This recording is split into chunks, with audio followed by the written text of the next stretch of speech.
Hello everyone, I am Vishwanath Pradhan, Assistant Professor in the Department of Political Science, Odisha State Open University, Sambalpur. In this video lecture, we will discuss, we will decode the preamble of Indian Constitution. So let's begin. Every constitution has a guiding spirit, and in India, that spirit lies in the preamble. It tells us who we are as a nation and what we aim to achieve. Preamble is the introduction or preface to the Constitution. Just like every book has a preface which contains the gist or summary of that book, the preamble is also a summary of the key ideas and values of our Constitution. Since it reveals the core ideas and values and the visions on which the nation is built, it is also known as the identity card of the Constitution. And as far as the preamble of Indian Constitution is concerned, we know that it is a short and modified version of the objective resolution which was moved by Pandit Jawaharlal Nehru and adopted and enacted by the Constituent Assembly. Now we will read the text of the preamble and try to understand what it means. The text of the preamble reads, "We the people of India, having solemnly resolved to constitute India into a sovereign, socialist, secular, democratic and republic, and to secure to all its citizens justice, social, economic and political, liberty of thought, expression, belief, faith and worship, equality of status and of opportunity, and to promote among them all fraternity, assuring the dignity of the individual and the unity and integrity of the nation." In our Constituent Assembly, this 26th day of November 1949, do hereby adopt, enact and give to ourselves this Constitution. Now, when we read the text of the preamble, it comes to our mind that the preamble seeks to reflect four important points or four important ingredients. What are they? Who are the source of authority here? The preamble states that the state derives its authority from the people, means that people are the ultimate source of authority. Now, the second, the nature of Indian state. The preamble declares Indian state to be a sovereign, socialist, secular, democratic and republican polity. Then, the objectives of the preamble declares, it specifies justice, liberty, equality and fraternity as its core objectives. And fourth is the date of adoption. It ensures the 26th November of 1949 as the date of adoption of the Constitution. Now we will discuss the ideals of the preamble, key ideals. When someone asks us what type of a country India is, we simply say India is a sovereign state. India is a democratic state. India is a republic state. India is a socialist and secular state. But what does it mean being a sovereign, socialist, secular, democratic or republican state? Let us understand now. The word sovereign in the preamble means that India is a sovereign nation state. It means that India is neither a dependency nor a colony nor a dominion of any other state. And it has the freedom to govern, it has the right to govern and take actions with respect to its own affairs, both domestic and internationally. When I say this, a question automatically comes into our mind that India is a member of several international organizations, just like United Nations, Commonwealth Nations and the like.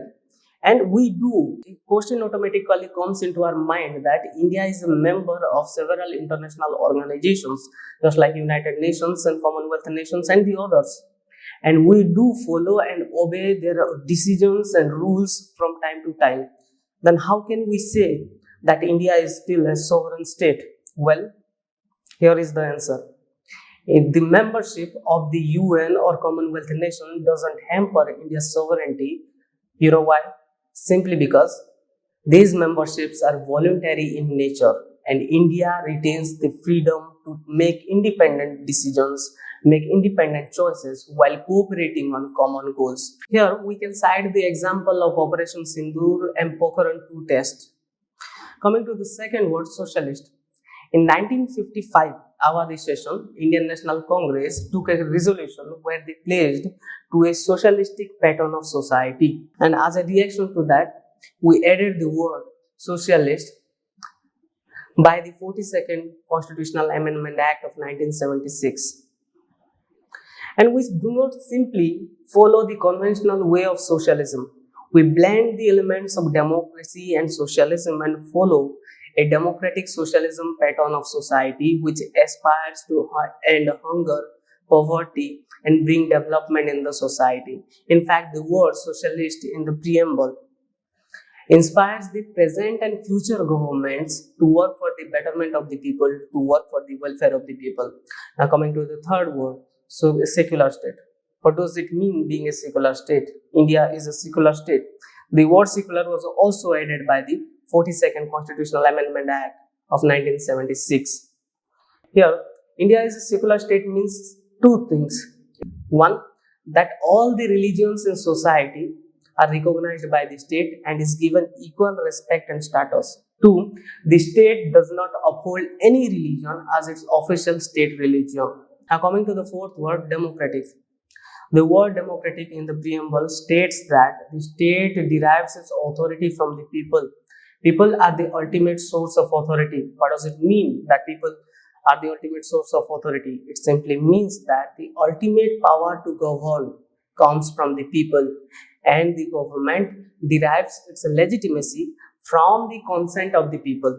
And the characteristics like independent elections are the key factors through which the democratic nature of Indian state is ensured and protected.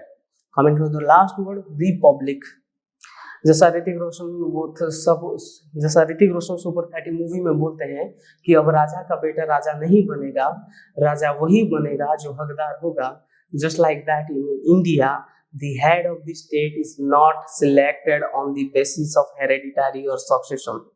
Rather, he is elected by the people, and everyone has the opportunity to become the head of the state without any discrimination.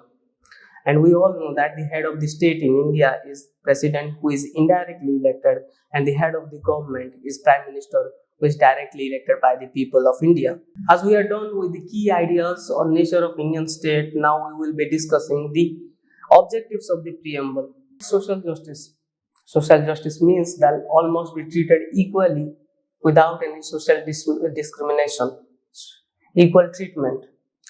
Economic justice means that there should be no discrimination between people on the grounds of economic factors like wealth, income, and property. And political justice means that all citizens should have equal political rights, equal access to political offices, and equal voices in the government. Coming to the next objective, liberty. Liberty means the absence of restraints upon the activities of the individual. Liberty means the absence of restraints on the activities of the individual, and the preamble ensures liberty of thought, expression, belief, faith, and worship to every citizen. Next objective is equality. Equality simply means the absence of special privileges to any section of society and the availability of adequate opportunities without any discrimination. And we can see the Constitution provides right to equality under the fundamental rights to ensure this equality. Coming to the last objective, fraternity. In order to keep alive the idea of India as a nation state, the preamble also incorporates the word fraternity. It is a sense of brotherhood, and the Constitution promotes this feeling through several provisions like single citizenship and fundamental duties. And now we are done with the preamble of Indian constitutions, and we can say that it reveals the key ideas and values of our constitution. It is the vision upon which our nation is built. Stay connected with OSOU for such more important and interesting videos. Thank you.